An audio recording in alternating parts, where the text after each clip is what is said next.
Hello प्यारे बच्चों, कैसे हैं आप लोग? आई होप बहुत अच्छे होंगे और क्लासेस को खूब एंजॉय कर रहे होंगे।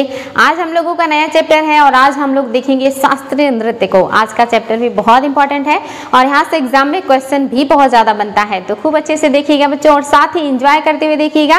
कोई स्ट्रेस नहीं है, आर्ट एंड कल्चर को एंजॉय कीजिए और आर्ट एंड कल्चर को खूब अच्छे से फील कीजिए ताकि आप लोगों को रटना ना पड़े। जब भी कोई चीज़ पढ़िए तो उसको बिल्कुल फील करते हुए पढ़िए। रटने वाला काम बिल्कुल नहीं होना चाहिए, क्योंकि जो रटा जाता है वो एक टाइम के बाद भूल जाता है, लेकिन अगर आप उसको फील करके पढ़ेंगे तो बिल्कुल भी नहीं भूलेंगे और ये लॉन्ग टाइम तक आपके दिमाग में भी रहेगा और साथ ही आपको बिल्कुल भी स्ट्रेस भी नहीं लगेगा। तो चलिए आज के शास्त्रीय नृत्य का शुरुआत करते हैं कि आपका शास्त्रीय नृत्य है क्या। आपको पता होना चाहिए कि आपके देश में वर्तमान में 8 शास्त्रीय नृत्य जो है वो प्रचलित हैं। इन 8 का नाम आपको याद होना चाहिए, साथ ही कौन सा नृत्य किस राज्य से संबंधित है ये भी पता होना चाहिए और इनको याद करने में आपको बिल्कुल भी रटना नहीं है। कौन सा राज्य और उस राज्य से कौन सा नृत्य है याद करना बहुत आसान है। जैसे जो केरल है यहाँ का जो शास्त्रीय नृत्य है ये कथकली है। जो तमिलनाडु है यहाँ का जो शास्त्रीय नृत्य है ये आपका क्या है बताएंगे आप लोग। बहुत ही आसान है, बहुत आसानी से याद कर सकते हैं। इसके अलावा आपका आंध्र प्रदेश से कुचिपुड़ी है, उड़ीसा से उड़ीसी है, आपका मणिपुर से मणिपुरी है और आपके असम से सत्रिया है और आपका उत्तरी जो क्षेत्र है यहाँ का जो है वो कथक है। और साथ ही आप देखेंगे केरल से 2 शास्त्रीय नृत्य है, कथकली के साथ साथ मोहिनी अट्टम भी है, इसलिए दोनों को याद रखेंगे। तो आप आज की क्लास की शुरुआत करते हैं शास्त्रीय नृत्य। और शास्त्रीय नृत्य की भूमिका हम पहले देखेंगे कि क्या है भूमिका। नृत्य एक सार्वभौमिक कला है जिसका जन्म मानव जीवन के आरंभ के साथ ही हुआ है। यानी कि जो नृत्य है एक सार्वभौमिक कला है और इसका जो शुरुआत है ये मनुष्य के जीवन के साथ हुआ है। हमने पढ़ा कि जो हमारा चित्रकला है ये बहुत प्राचीन है। हमारे जो आदि मानव थे वो भी चित्रकला बनाना जानते थे। प्रागैतिहासिक काल से ही हमारे यहाँ गुफाओं में चित्रकला मिलती है। साथ ही हमने देखा कि जो मूर्ति निर्माण है ये भी हमारे यहाँ बहुत प्राचीन है। उच्च पुरा पाषाण काल से हमारे यहाँ मूर्तियाँ बनाने के साक्ष्य मिलते हैं। ऐसे जो आपके यहाँ नृत्य कला है ये भी बहुत प्राचीन है, मानव के जीवन के साथ साथ जुड़ा हुआ है ये। जब मानव ने चित्रकला बनाना शुरू किया तो उस चित्रकला में या उस चित्र में मनुष्य ने अपने डांस के मुद्राओं को भी दर्शाया है। जो आदि मानव है जब वो प्रसन्न होते थे शिकार करने के बाद या ऐसे कोई भी गतिविधि करने के बाद उन्हें बहुत खुशी होती थी तो वो डांस भी किया करते थे। और ऐसे चित्र भी हमें देखने को मिलते हैं भीमबेटका की गुफाओं में, जहाँ बीच में अलाव जल रहा है और अगल बगल में लोग खड़े होकर के डांस कर रहे हैं। साथ ही आप देखेंगे सिंधु घाटी सभ्यता में भी हमारे पास सबसे प्राचीन साक्ष्य है, पुरातात्विक स्रोत जो डांस को बताते हैं, डांस की परंपरा को दर्शाते हैं, जिसमें से कांसे की जो 10 इंच आपकी लंबी नर्तकी की मुद्रा में जो मूर्ति मिली है मोहनजोदड़ो से, ये भी डांस फॉर्म को दिखाती है। इसके अलावा नटराजन की मूर्ति जो हड़प्पा से मिली है ये भी हमारे शास्त्रीय परंपरा को दर्शाता है। इसके अलावा चोल काल की सबसे ज़्यादा जो प्रचलित कांस्य प्रतिमा है नटराजन की जो पूरे विश्व में प्रसिद्ध है, ये भी डांस मुद्रा को दर्शाता है। साथ ही जो चोल काल की नटराजन प्रतिमा है यहाँ से नेट में क्वेश्चन भी बनता है, ये किस धातु का बना है, कांस्य का बना है और किस साम्राज्य से संबंधित है, चोल साम्राज्य में संबंधित है। और ये क्वेश्चन भी बना है कि इस प्रतिमा में शिव की कितनी भुजाएं हैं, यानी कि कितने हाथ हैं, तो 4 हाथ हैं। आज के बाद से नहीं भूलेगा क्योंकि आज हम इसको फिगर के साथ आपको समझाने वाले हैं और आपको बहुत कुछ जानने को मिलेगा। और साथ ही ये जानकर आश्चर्य होगा कि जिस नटराजन की मूर्ति को आप इतनी साधारण निगाहों से देखते हैं वो साधारण नहीं है, उस मूर्ति का हर एक मुद्रा कुछ अलग ही चीज़ें बयां करती हैं। आज हम आपको बताएंगे कि वो मुद्राएं क्या बताती हैं, उनका क्या मीनिंग होता है, जहाँ से क्वेश्चन भी बनता है। तो हमारे यहाँ जो शास्त्रीय नृत्य है इसकी परंपरा बहुत प्राचीन है। मानव के जीवन के साथ ही हमारे यहाँ डांस का या नृत्य का विकास हो गया था। आगे है बच्चों, वस्तुतः नृत्य मानवीय अभिव्यक्ति का रसमय और क्रियात्मक प्रदर्शन है। यानी कि जो मानव है जब वो अपनी खुशी को जाहिर करता है तो वो डांस करता है और ये एक तरह से रसमय यानी कि जिसमें उसकी खुशी होती है, साथ ही उसकी अभिव्यक्ति भी होती है जिसके माध्यम से अपनी खुशी को, अपनी प्रसन्नता को जाहिर करता है। आगे है भारतीय शास्त्रीय जो नृत्य है या भारतीय नृत्य कला के विकास को धर्म एवं दर्शन से जुड़ा हुआ माना जाता है। शुरुआत में हमारे यहाँ जो नृत्य है ये धर्म और दर्शन से जुड़ा है, क्योंकि शुरुआती जो नृत्य होते थे ये ज़्यादातर मंदिरों में होते थे भगवान के सामने। जैसे जो कथक है ये भी आप देखेंगे धर्म से जुड़ा है। जो देवदासी मंदिरों में डांस किया करती थी ये भी धर्म से जुड़ा था। और इसके अलावा नटराजन की प्रतिमा तो आप जानते ही हैं। तो हमारे यहाँ जो नृत्य परंपरा है ये कहीं ना कहीं धर्म से, दर्शन से जुड़ा हुआ है, उससे प्रभावित है। और नृत्य ही नहीं, हमारे यहाँ मूर्तियाँ, चित्रकला, ये सारी चीज़ें आपके धर्म से प्रभावित है। तो डांस कहाँ से अछूता रह सकता है। तो आपका जो नृत्य है ये भी आपके यहाँ के दर्शन और धर्म से प्रभावित है। आगे है भारतीय परंपरा में नृत्य कला के 2 अंग स्वीकार किए गए हैं। ये आप लोगों को याद होना चाहिए, वेरी वेरी इंपॉर्टेंट है कि भारतीय परंपरा में नृत्य के 2 अंग कौन कौन से हैं। ये एग्जाम में क्वेश्चन बनता है। आपके 2 अंग जो हैं, एक है आपका तांडव और दूसरा है लास्य। तांडव क्या है? ये जब शिव नाराज होते हैं या क्रोध में आते हैं तो जो क्रोध में वो डांस करते हैं इसी को तांडव नृत्य या तांडव जो है आप एक तरीके से कहेंगे डांस है।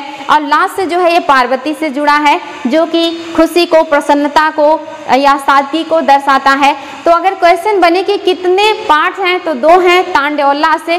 तांडव किससे जुड़ा है या इसके जनक कौन है? तो शिव हैं। लास्य किससे जुड़ा है या इसके जो है प्रवर्तक कौन है? तो ये आपकी पार्वती जी हैं। तो बहुत बहुत इंपॉर्टेंट है आपका ये क्वेश्चन, याद रखेंगे। भारतीय परंपरा में नृत्य कला के 2 अंग स्वीकार किए गए हैं, तांडव और लास्य, वेरी वेरी इंपॉर्टेंट। तांडव शिव से जुड़ा है और जो लास्य है ये पार्वती से जुड़ा हुआ है। तांडव नृत्य का जनक भगवान महादेव यानी कि शंकर को माना जाता है। तांडव नृत्य में संपूर्ण खगोलीय रचना एवं इसके विनाश की एक लयबद्ध कथा जो है वो नृत्य के रूप में दर्शाया जाता है। यानी कि जो तांडव नृत्य है इसमें पूरे ब्रह्मांड की संरचना और विनाश का जो कहानी है वो बयां किया जाता है। ये काफ़ी इंपॉर्टेंट है। इसके अलावा आप देखेंगे कि तांडव नृत्य में 2 भंगिमाएं हैं। कितनी भंगिमाएं हैं? 2 भंगिमाएं हैं। रौद्र रूप एवं आनंद प्रदान करने वाला रूप, इसका पहला रूप काफी उग्र होता है, यानी कि जो रौद्र रूप है ये काफी उग्र है। और जो आनंद वाला रूप है इसे क्या कहेंगे? तो ये याद रखेंगे कि जो रौद्र रूप है इसे करने वाले को रुद्र कहा जाता है या कहलाते हैं, जबकि तांडव का दूसरा रूप जो आनंद प्रदान करता है इसे करने वाले को नटराजन कहते हैं। यानी कि जो रौद्र रूप में जो एक ज़्यादा भयानक होता है उसको रुद्र कहते हैं, या जो रौद्र डांस को करता है इसको रुद्र कहते हैं। और जो है आनंद वाला मुद्रा होता है या भंगिमा होता है इसको नटराजन कहते हैं। यह भी याद रखेंगे। इस रूप में तांडव नृत्य का संबंध जो है ये सृष्टि के उत्थान एवं पतन दोनों से है, यानी कि इसमें सृष्टि के उत्थान और पतन दोनों को दिखाया जाता है। ये चीज भी याद रखेंगे। वहीं लास्य नृत्य का आरंभ देवी पार्वती से माना जाता है। ये याद रखेंगे, देवी पार्वती जो है इन्हीं से माना जाता है। इसमें नृत्य की मुद्राएं भेद कोमल, मतलब बेहद कोमल और स्वाभाविक एवं प्रेमपूर्ण है। यानी कि जो लास्य नृत्य होगा इसमें जो मुद्राएं होंगी वो कैसी होंगी? तो बहुत ही इंपॉर्टेंट है, ये बेहद कोमल होंगी, सॉफ्ट होंगी, साथ ही स्वाभाविक होंगी, जैसा होना चाहिए नेचुरल होंगी, और इसके अलावा प्रेमपूर्ण होंगी। ये जो मुद्राएं हैं ये किसकी हैं? ये लास्य की हैं। और जो आपके उग्र रूप वाला है इसमें रौद्र है या रुद्र है और नटराजन है। ये जो है आप देखेंगे तांडव नृत्य की 2 भंगिमाएं हैं या 2 रूप हैं। अब हम बात करेंगे इस नटराजन मूर्ति की, जिसको हम अक्सर देखते हैं और जो अपनी कलाकृति के लिए पूरे विश्व में प्रसिद्ध है। कांस्य प्रतिमा है, 4 भुजाएं हैं, आप देख सकते हैं इसमें शिव को। और शिव की जो स्ट्रक्चर है ये आपको क्या बताता है? आपको यही आज बताना है और ये बहुत ही खास है। तो इसमें आप देखेंगे कि इसमें जो शिव हैं इनके 4 भुजाएं हैं। इसमें से आप देख रहे हैं कि एक भुजा में इनके डमरू है। आप देखते हैं शिव के हाथ में डमरू जरूर होता है। तो इस हाथ में आप देख रहे हैं डमरू है, और ये डमरू क्या दर्शाता है? ये सृजन को दर्शाता है। यानी कि जो शिव हैं ये सृजन करने वाले हैं। इनका जो एक हाथ में डमरू है ये बताता है कि शिव जो है वो सृजन करते हैं, सृजन करता है। और दूसरे हाथ में आप देख रहे हैं अग्नि है, यहाँ पे जो है ये अग्नि है, और ये बताता है कि ये विनाश करने वाले हैं, ये विनाशक भी हैं, यानी कि ये सृजन भी कर सकते हैं और ये विनाश भी कर सकते हैं। तीसरा जो हाथ है ये आप देख रहे हैं कि ये अभय मुद्रा में है, और अभय मुद्रा मैंने बताया था कि आशीर्वाद देने वाली जो मुद्रा होती है इसी को अभय मुद्रा कहते हैं। और जो ये अभय मुद्रा है ये क्या बताता है? ये बताता है सुरक्षा को, यानी कि हमारी सुरक्षा कौन करेगा? शिव करेंगे। अगर हमारे पर कोई मुसीबत आएगी तो वो सुरक्षा भी करेंगे, ये अभय मुद्रा दर्शाता है। इसके अलावा आप देख रहे हैं जो चौथा हाथ है जो नीचे जो पैर है इसकी तरफ इशारा कर रहा है, ये किसको दर्शाता है? ये मोक्ष के मार्ग को दर्शाता है। ये बताता है कि मोक्ष का मार्ग क्या है, कैसा मार्ग होना चाहिए। तो ये 4 हाथ है, जो डमरू पकड़े हुए वो सृजन को बताता है, जिस हाथ में अग्नि है ये विनाश को बताता है, जो अभय मुद्रा में है ये सुरक्षा को बताता है, और जो एक हाथ पैर की तरफ इशारा कर रहा है ये मोक्ष के मार्ग को बताता है। और आप देख रहे हैं एक पैर जो है शिव का वो उठा हुआ है और इनके अपोजिट साइड में गया है, ये बताता है मोक्ष को। ये जो पांव है ये मोक्ष को बताता है। और एक पांव आप देख रहे हैं कि एक राक्षस के ऊपर है, ये राक्षस है और उसके ऊपर ये स्टैंड है, खड़े हैं। ये जो राक्षस है इसको अज्ञान बताया जाता है कि ये अज्ञान का द्योतक है, यानी कि ये अज्ञानता का विनाश कर रहे हैं और ज्ञान को फैला रहे हैं। इसके अलावा आप देख रहे हैं कि अग्नि वलय है, जिसके अंदर डांस करते हुए दिखाया गया है शिव को। इस वलय का मतलब होता है ब्रह्मांड। याद रखेंगे बच्चों, ब्रह्मांड इसका मतलब होता है। इंपॉर्टेंट है कि जो आपके सारे मुद्राएं हैं ये कुछ बता रही हैं। साथ ही इनके गले में कुंडली नुमा संरचना बनाए हुए सर्प है, ये शक्ति का द्योतक है। याद रखेंगे शक्ति का द्योतक है। तो ये आईएएस में क्वेश्चन बना है कि जो शिव के हाथ में डमरू है ये क्या दर्शाता है, या किस चीज का द्योतक है, या जो हाथ में अग्नि लिए हुए हैं ये क्या बताता है, या अभय मुद्रा जो है ये क्या दर्शाता है, जो पांव इनका उठा हुआ है अपोजिट साइड में गया है ये किस चीज को बताता है, और हाथ जो इनके पांव की तरफ इशारा कर रहा है वो क्या बता रहा होता है, या जिस राक्षस की पीठ पर वो पांव रखे खड़े हैं ये किस चीज का द्योतक है, या जो अग्नि वलय है ये क्या बता रहा होता है, या जो उनके गले में सांप है ये क्या दर्शाता है। तो ये जो प्रतिमा है अपने आप में अलग अलग चीजें बता रही है। दूसरी तरफ आप देख रहे हैं ये जो हाथ है, अगर आप इस हाथ से इस हाथ को लें और इस तरह से स्ट्रक्चर बनाए तो ये ओम की आकृति बनाता है। तो इनका जो पूरी बॉडी है ये ओम की आकृति भी बनाता है। तो बहुत सुंदर आप देख रहे हैं, यहाँ से अगर आप इस तरह से लें तो ये आपकी ओम की आकृति बन रही है बहुत सुंदर सी। तो ये ओमकार का जो है स्वरूप माना जाता है। तो अब से आपको यहाँ से कंफ्यूजन बिल्कुल नहीं होना चाहिए कि जो कांस्य प्रतिमा है इसका पूरा इतिहास पता है आपको कि ये चोल काल से संबंधित है, ये कांस्य की बनी है, इसमें 4 भुजाएं हैं, ये डांस करते हुए हैं। और किस में है तो ये नटराजन जो है ये तांड का ही एक क्या है भंगिमा है। तांड की 2 भंगिमा है, रुद्र और नटराजन। ये नटराजन जो है ये आनंद का स्वरूप दर्शा रहा है और जितनी मुद्राएं हैं वो कुछ न कुछ चीजें बयां कर रही हैं। तो अब आपको नटराजन की प्रतिमा से अगर कोई भी क्वेश्चन बनेगा तो मुझे पूरा उम्मीद है कि कोई गलती नहीं होगा। और ये नेट हो या आईएएस या वनडे एग्जाम्स हर जगह ये क्वेश्चन बनते हैं, चाहे 1 लाइनर ही बने। तो याद रखेंगे बच्चों, बहुत ही ज्यादा इंपॉर्टेंट था। आज की क्लास का सबसे इंपॉर्टेंट ये आपका स्ट्रक्चर है जो अपने आप में बहुत कुछ बता रहा है। आगे आपका भारत में नृत्य परंपरा, हमारे देश की नृत्य परंपरा के बारे में जानना हमें बहुत जरूरी है।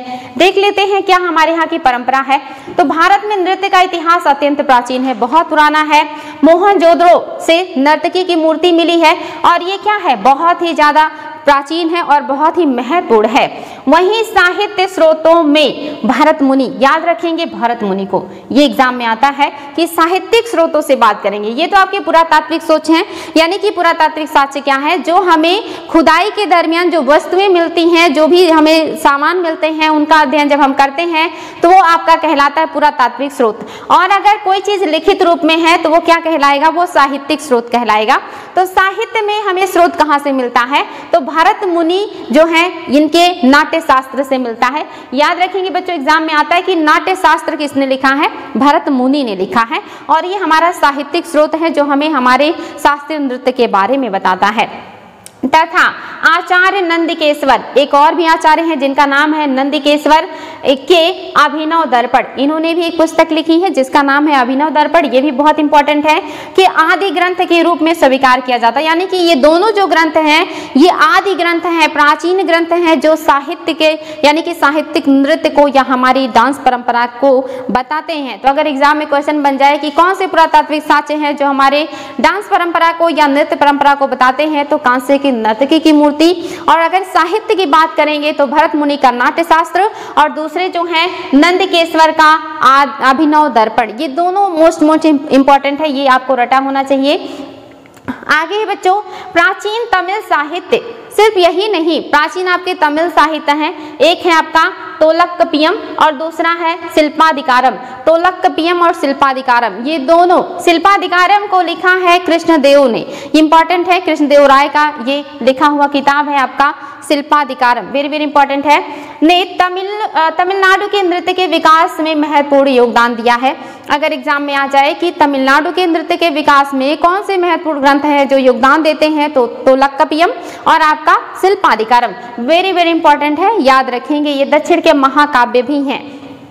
आगे है शिल्पाधिकारम की नायिका माधवी और साथ ही नृत्यांगना में अत्यंत दक्ष, यानी कि इसमें जो माधवी हैं, मैंने आपको बताया भी था माधवी के बारे में, कोलन की कहानी, जिसमें जो है अगर नहीं जानते हैं तो याद रखेंगे, इसमें एक पात्र है जिनका नाम कोलन है, इनकी जो पत्नी है उनका नाम कन्नगी है, जो कि एक डांस करने वाली महिला के प्रेम जाल में फंस जाते हैं, उनका नाम माधवी था। इन्हीं तीनों लोगों की एक कहानी है जो कि मैंने इतिहास में बताया है, तो याद रखेंगे जो माधवी हैं एक नृत्यांगना है और इनका उल्लेख इस किताब में मिलता है, वेरी वेरी इंपॉर्टेंट है बच्चों। आगे है पहली शताब्दी में भरत मुनि द्वारा रचित नाट्य शास्त्र में नृत्य के सैद्धांतिक वर्णन के साथ ही नृत्य कला का सूक्ष्म विश्लेषण किया गया है, यानी कि यहाँ पे सैद्धांतिक चीजों को तो बताया ही गया है, साथ ही इसका सूक्ष्म विश्लेषण भी किया गया है भरत मुनि के नाट्य शास्त्र में। तो नाट्य शास्त्र बहुत इंपॉर्टेंट है, ये आप लोगों को बिल्कुल याद होना चाहिए। आगे है नृत्य में आसन, मुद्राएं, भावनाएं, पहनावे, मंच, गहने तथा दर्शकों के विचार विमर्श भी शामिल हैं, यानी कि जो आपका ये भरत मुनि का नाट्य शास्त्र है, इसमें बहुत विस्तार से सारी चीज़ों का जो है वर्णन किया गया है, जिसमें ये सारी चीज़ें भी बताई गई हैं या शामिल की गई हैं या दर्शाई गई हैं। भारत में शास्त्रीय नृत्य, इसको भी देख लेते हैं कि भारत में जो शास्त्रीय नृत्य है क्या है वो।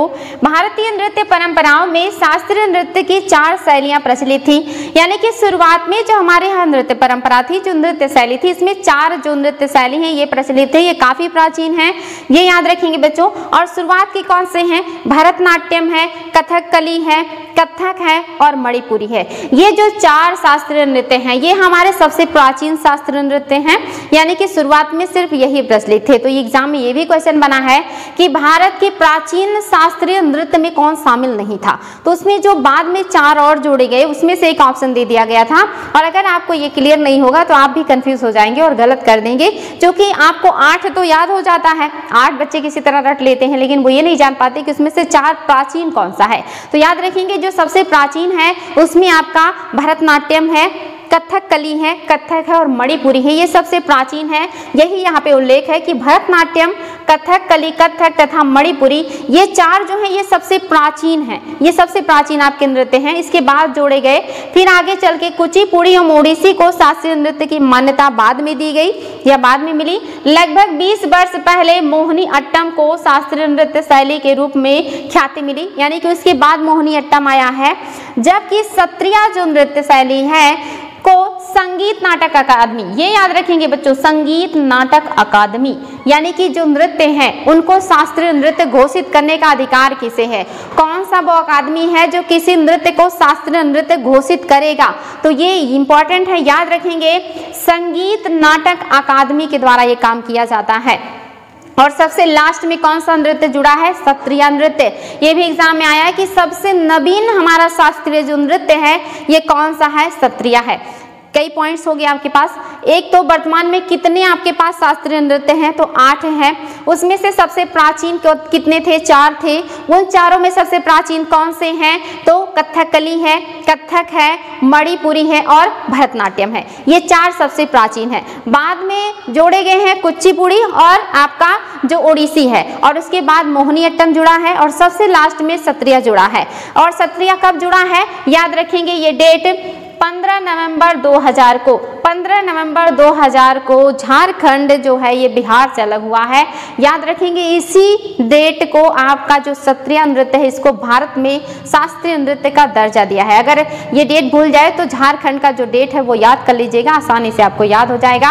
और साथ ही आपको पता है उस ईयर में 2 और भी राज्य हैं जो अलग स्टेट बने, वो भी याद कर लीजिएगा। जैसे कि आप जानते हैं 1 नवंबर को जो MP से छत्तीसगढ़ अलग हुआ है, और यूपी से 9 नवंबर को 9 नवंबर 2000 को जो उत्तराखंड है ये अलग हुआ है, और 2000 में ही 15 नवंबर को जो झारखंड है बिहार से अलग हुआ। और इसी डेट को याद रखेंगे, शास्त्रीय नृत्य को जो है संगीत नाटक अकादमी के द्वारा शास्त्रीय नृत्य का दर्जा दिया गया है। ये सारे पॉइंट्स आप लोगों के लिए बहुत बहुत इंपॉर्टेंट है बच्चों। सबसे नवीन, सबसे प्राचीन, टोटल कितने हैं, किस डेट को सबसे नवीन वाला जोड़ा गया, कौन सी संस्था ये करती है, सारे पॉइंट्स आपको याद करने हैं। आगे है बच्चों भरतनाट्यम, तमिलनाडु का शास्त्रीय नृत्य है भरतनाट्यम, और इसमें भरतनाट्यम तमिल संस्कृति में लोकप्रिय एक जो है एकल नृत्य है। याद रखेंगे भरतनाट्यम को एक ही व्यक्ति करता है। कहाँ का है, तो ये तमिलनाडु का है। वेरी वेरी इंपॉर्टेंट है। इसे दासी अट्टम के नाम से भी जाना जाता है, ये भी याद रखेंगे। इसको दासी अट्टम के नाम से भी जाना जाता है। किसको, मोहिनी अट्टम को ही, भरतनाट्यम को ही दासी अट्टम के नाम से भी जाना जाता है। बहुत ही इंपॉर्टेंट है, ये चीज याद रखेंगे। 20वीं शताब्दी में रुक्मणी देवी अरुणडेल द्वारा कृष्णा अय्या के प्रयासों से इसको जो है सम्मान दिलाया गया। यानी कि ये जो नृत्य है जो कि भरतनाट्यम है, इसको पहले सम्मान नहीं दिया गया।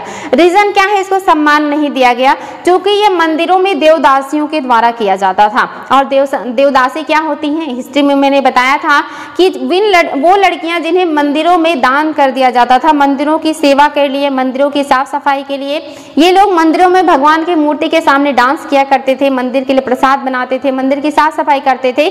हालांकि बाद में जो भ्रष्टाचार बढ़ा तो इन महिलाओं का, इन लड़कियों का शोषण भी होने लगा वहां के पुरोहितों के द्वारा, और उनसे जो बच्चे उत्पन्न होते थे उनको लोग देव पुत्र भी कहा करते थे। तो ये जो देवदासियां हैं, चूंकि ये दासी मानी जाती थी, इनके द्वारा ये नृत्य किया जाता था, इसलिए इसको सम्मान नहीं दिया जाता था और इसे भारतीय शास्त्रीय नृत्य में इसी वजह से आप देखेंगे शामिल नहीं किया जा रहा था। लेकिन किसके प्रयास से किया गया है, तो याद रखेंगे आपकी रुक्मणी देवी अरुणडेल हैं और साथ ही कृष्णा अय्या के प्रयासों से ये शास्त्रीय नृत्य घोषित किया गया।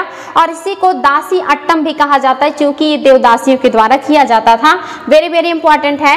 भरतनाट्यम में शारीरिक प्रक्रिया तो 3 भागों में बांटा गया है। इस नृत्य के प्रमुख जो कलाकार हैं वो आपके हैं पद्मा सुब्रमण्यम, यामिनी कृष्णमूर्ति, सोनल मानसिंह, मृणालिनी साराभाई और मल्लिका साराभाई। ये इंपॉर्टेंट है बच्चों, ये पूछ लेता है कभी कभी कि सोनल मानसिंह कौन से शास्त्रीय नृत्य से जुड़ी हुई हैं, या जो आपकी यामिनी कृष्णमूर्ति हैं, इनको बहुत ज्यादा पूछता है। यामिनी कृष्णमूर्ति को या मृणालिनी साराभाई को ये कौन से नृत्य से जुड़े हुए हैं, तो ये आपके भरतनाट्यम से जुड़े हुए हैं। वेरी वेरी इंपॉर्टेंट है, ये चीज आपको याद होना चाहिए। नेक्स्ट है आपका कथकली, ये भी इंपॉर्टेंट है। और दूसरा बच्चों याद करने का ट्रिक जो है, अगर कथक में ला जोड़ देंगे तो ये आपका क्या हो जाएगा, केरल से संबंधित हो जाएगा, क्योंकि केरल में लास्ट में ला है और कथकली में भी लास्ट में ला है, तो ये केरल का होगा। और अगर सिर्फ कथक होगा तो ये उत्तर भारत का होगा और बहुत आसानी से आपको ये याद भी हो जाएगा। तो कथकली कहाँ का है, केरल का है, क्योंकि इसमें क्या है, ला लगा हुआ है। कथकली केरल का शास्त्रीय नृत्य है और पुरुषों द्वारा मुख्यतः किया जाता था। इसको भी पुरुषों के द्वारा ही किया जाता था, लेकिन आगे चल करके नृत्यांगना रागिनी देवी ने पुरुषों के इस एकाधिकार को तोड़ा। किसने तोड़ा है, ये भी क्वेश्चन बना है कि जो कथकली है, नाम से तो लगता है कि महिलाओं का डांस है, लेकिन ये पुरुष किया करते थे। और आगे चल के जो रागिनी देवी हैं, इन्होंने इस परंपरा को तोड़ा और उन्होंने इसका विरोध किया कि महिलाओं को भी ये डांस जो है करना चाहिए, उनको भी अधिकार होना चाहिए डांस करने का। और इस तरह से वर्तमान में कथकली जो है वो पुरुष और महिला दोनों करते हैं। तो किसने ये किया है, तो ये याद रखेंगे, नाम रागिनी देवी, इन्हीं के प्रयास से काम हुआ है। इस नृत्य में नर्तक के चेहरे पर, ये भी एग्जाम में क्वेश्चन बना है, हरा, लाल, पीला, काला रंग लगाया जाता है। ये जो रंग है ये किस डांस से संबंधित है, कथकली से संबंधित है, जिसमें हरा रंग किसका द्योतक है, सदगुण का, और मर्यादा का द्योतक है। यानी कि ये क्या बताता है, अगर चेहरे पे हरे रंग को उभार, जो डांस करने वाला व्यक्ति है वो चेहरे के हाव भाव से ही डांस को दिखाता है। अगर वो अपने चेहरे पे बार बार ग्रीन कलर वाले पार्ट को उभार रहा है तो इसका मतलब वो किसको बता रहा है, तो वो दर्शाना चाह रहा है सद्गुण को और मर्यादा को। लेकिन अगर जो लाल रंग है उसको बार बार वो दर्शा रहा है तो उसको पाप का सूचक है ये। अगर रेड कलर है तो पाप का सूचक है, अगर काला कलर जो है ये क्या है, ये तामसिक का है। और इसके अलावा आप दिखेंगे कि अगर पीला कलर दिखा रहा है तो सात्विक का है।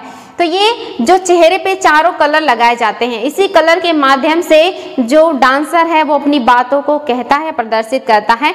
तो याद रखेंगे कौन सा कलर क्या बताता है। काला जो है ये तामसिक है, पीला जो है ये सात्विक है, ग्रीन जो है ये आपकी मर्यादा का है, शांति का, और वहीं जो आपका रेड है ये आपका पाप का है। तो कलर से आपको पता होना चाहिए कि कौन सा कलर क्या दर्शाता है। और ये जो कलर है ये किस नृत्य से संबंधित है, कथकली से। कथकली किस राज्य से संबंधित है, केरल से। और इसमें किसने विरोध किया कि ये पुरुषों द्वारा ही सिर्फ नहीं होना चाहिए, रागिनी जी ने किया है। तो ये सारे पॉइंट्स आप लोगों को याद होना चाहिए। प्रमुख कलाकार कौन है ये भी एग्जाम में आता है। कला मंडलम रामन कुट्टी नायर और कोट्टल कृष्णन कुट्टी नायर, रीता गांगुली, इसके अलावा सदानम कृष्णा कुट्टी। तो जिसमें आप देखेंगे लास्ट में ज्यादातर कुट्टी जो है टाइटल लगा हुआ है। तो अगर ऐसा दिया हो तो समझ जाइए कि वो कथकली से जुड़ा हुआ, क्योंकि कुट्टी में भी का है, कथकली में भी आपके का है। नाम से लग रहा है ये दक्षिण का है, तो कथक का हो ही नहीं सकता। यानी कि ये लोग क्या किससे जुड़े हुए हैं, कथकली से जुड़े हुए हैं। ये छोटा सा ट्रिक है, आप इससे एग्जाम में कर सकते हैं सॉल्व। नेक्स्ट है आपका मोहिनी अट्टम नृत्य। ये आपका कहाँ का है, ये भी आपके केरल का है। यानी कि दो नृत्य कथकली और मोहिनी अट्टम दोनों केरल का है।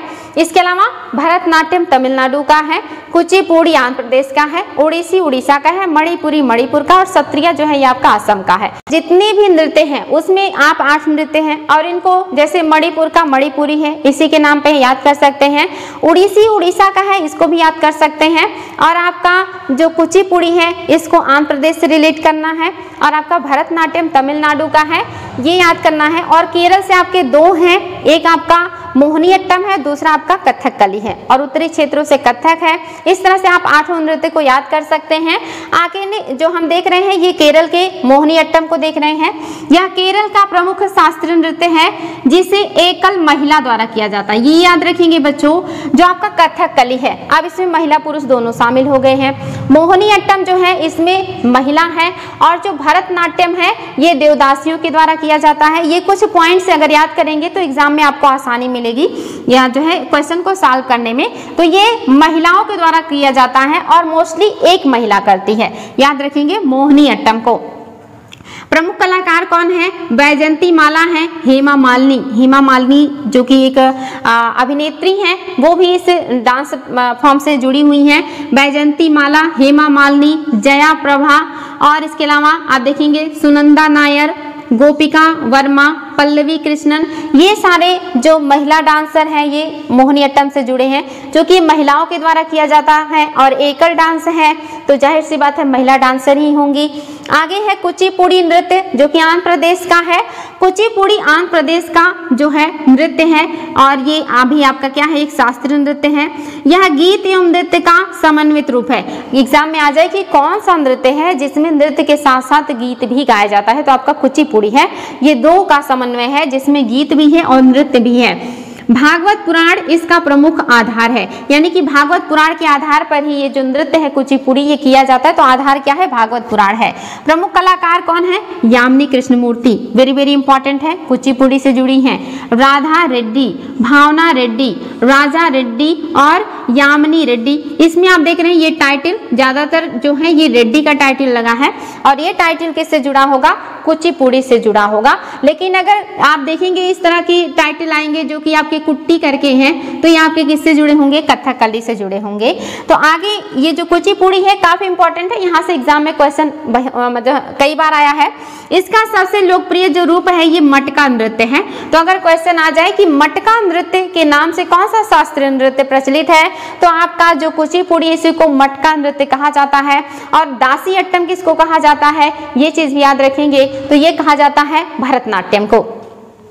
इसका सबसे लोकप्रिय नाम जरूर याद रखेंगे, मटका नृत्य, जिसमें एक नर्तकी मटके में पानी भरकर और उसे अपने सिर पर रखकर पीतल की थाली में पैर रखकर नृत्य करती है।